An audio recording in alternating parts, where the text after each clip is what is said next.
ಎಲ್ಲರಿಗೂ ನಮಸ್ಕಾರ. My food and spirituality ಚಾನಲ್ಗೆ ಸ್ವಾಗತ ಸ್ನೇಹಿತರೆ. ಎಲ್ಲರಿಗೂ ವರಮಹಾಲಕ್ಷ್ಮಿ ಹಬ್ಬದ ಶುಭಾಶಯಗಳು ಸ್ನೇಹಿತರೆ.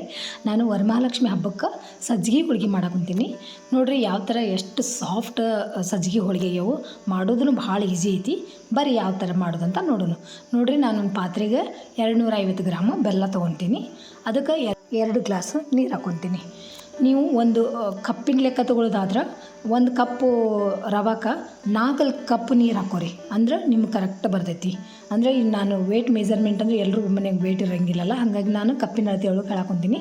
1 ಕಪ್ಪಿಗೆ 4 ಕಪ್ ನೀರು ಹಾಕೋರಿ, ಆ ಕನ್ಸಿಸ್ಟೆನ್ಸಿ ಕರೆಕ್ಟ್ ಬರ್ತೈತಿ. ನಾನೀಗ ಇದ್ರೊಳಗೆ ಹೊಲಸಿರುತ್ತಲ್ಲ, ಹಾಗಾಗಿ ಇದನ್ನು ನಾನು ಸೋಸ್ಕೊಳಕೊಂತೀನಿ.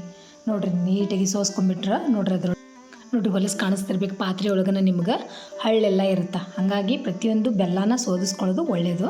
ಇಲ್ಲ ಬಾಯೊಳಗೆ ಕರ ಹಳ್ಳು ಬಂದ್ರೆ ಊಟ ಮಾಡೋಕ್ಕಾಗಂಗಿಲ್ಲ. ಈಗ ವಾಪಸ್ಸು ಸೋಸ್ಕೊಂಡು ಅದನ್ನ ಕಾಯಕ್ಕಿಡ್ರಿ.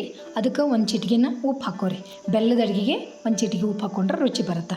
ನೋಡಿರಿ, 250 ಗ್ರಾಮ್ ಬೆಲ್ಲಕ್ಕೆ ನಾನು 200 ಗ್ರಾಮ್ ರವೆ ತೊಗೊಂಡಿನಿ. ಈ ಕರೆಕ್ಟ್ ಅಳತಿ. ಈಗ 1 ಕಪ್ ರವೆ ತೊಗೊಂಡ್ರಿ ಅಂದ್ರೆ 1.5 ಕಪ್ ಬೆಲ್ಲ ತೊಗೋಬೇಕು ನೀವು, ಕಪ್ಪಿನ ಅಳತೆ ಒಳಗಾದ್ರೆ. ಆಮೇಲೆ ಅದಕ್ಕೆ 4 ಕಪ್ ನೀರು ಹಾಕ್ಕೊಂಡ್ರಿ ಅಂದ್ರೆ ಕರೆಕ್ಟ್ ಬರುತ್ತೆ. ಈಗ ಹೂರಣ ಹೆಂಗೆ ರೆಡಿ ಆಗಬೇಕಪ್ಪ ಅಂತಂದ್ರೆ, ನಾವು ಹೂರಣದ ಹೋಳಿಗೆ ಮಾಡ್ತೀವಲ್ಲ ಆ ಥರ ರೆಡಿ ಆಗಬೇಕು.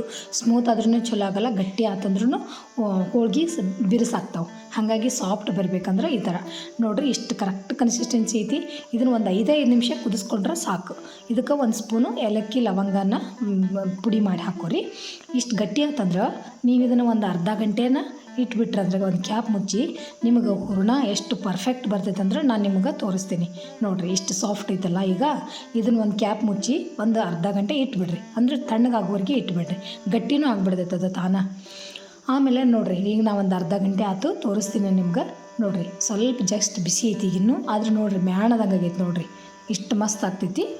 ಈ ಅಳತೆಯೊಳಗೆ ನೀವು ಕರೆಕ್ಟ್ ಮೆಜರ್ಮೆಂಟ್ನಾಗ ಮಾಡಿದ್ರೆ ಮಸ್ತ್ ಆಗ್ತೈತಿ. ನಾನು ಮೊದಲೇ ಎಲ್ಲನೂ ಲಡ್ಡು ಮಾಡಿ ಇಟ್ಕೊಂಡ್ಬಿಡ್ತೀನಿ. ಯಾಕಂದ್ರೆ ಈಗ ಹೋಳ್ಗೆ ತುಂಬಬೇಕಾದ್ರೆ ಸ್ವಲ್ಪ ಹಿಟ್ಟು ಕೈಗೆ ಹತ್ತತ್ತಲ್ಲ, ಆವಾಗ ಸಜ್ಜಿಗೆ ಕೈಗೆ ಹತ್ತಿದಾಗ ನಮ್ಗೆ ಕಂಫರ್ಟಬಲ್ ಆಗಲ್ಲ. ಅದಕ್ಕೆ ನಾನು ಮಾಡಿ ಇಟ್ಕೊಂಡಿನಿ. ನೋಡಿರಿ, ಒಂದು 6 ಹೋಳ್ಗೆ ಮಾಡಕಂತೀನಿ. ಹಿಟ್ಟು ಮೊದಲೇ ನಾದಿಟ್ಕೊಂಡಿನಿ. ನೋಡಿರಿ, ನಾನು ಹೋಳ್ಗೆ ಹಿಟ್ಟಿಗೆ 1 ಸ್ಪೂನು ಚೆರೋಟಿರುವ, 1 ಚಿಟಿಕೆ ಉಪ್ಪು, 1 ಸ್ಪೂನ್ ಎಣ್ಣೆ ಹಾಕಿ ಮೈದಾ ಹಿಟ್ಟು ಈ ಥರ ಸ್ಮೂತಾಗಿ ನಾದಿಟ್ಕೊಂಡಿನಿ. ಇಷ್ಟು ಕನ್ಸಿಸ್ಟೆನ್ಸಿ ನಾದ್ಕೊಂಡ್ರೆ ಸಾಕು. ಈಗ ಒಂದು ದಪ್ಪನ ಪ್ಲಾಸ್ಟಿಕ್ ಕವರ್ ತೊಗೊಂಡಿನಿ. ಇದ್ರ ಮೇಲೆ ಹಿಟ್ಟನ್ನ ಚೆಂದಾಗಿ ಮಿದ್ದಿ ಒಂದು ಸ್ವಲ್ಪ ಪಟ್ ಹೊಡಿಬೇಕು ಅದನ್ನು. ಅಂದ್ರೆ ಅವಾಗ ಸ್ವಲ್ಪ ರವೆ ಉಳಿದಿರ್ತೈತಲ್ಲ ಹಿಟ್ಟೊಳಗೆ, ಅದನ್ನು ನೀಟಾಗಿ ಸ್ಮೂತ್ ಆಗಿಬಿಡ್ತೈತಿ. ನೋಡಿರಿ, ಹಿಟ್ಟು ಹೆಂಗೆ ಉಬ್ತೈತಿ ಅಂದ್ರೆ ಹೊಡೆದಂಗೆಲ್ಲ ಒಂಥರ ಉಬ್ಕೊಂತ ಬರುತ್ತೆ. ಅಷ್ಟು ಮಸ್ತ್ ಕನ್ಸಿಸ್ಟೆನ್ಸಿ ಆಗಿರ್ತೈತಿ ಹಿಟ್ಟು. ನೋಡಿರಿ, ಎಷ್ಟು ಸಾಫ್ಟ್ ಪಲ್ಪಿ ಥರ ಆಗೈತಲ್ಲ.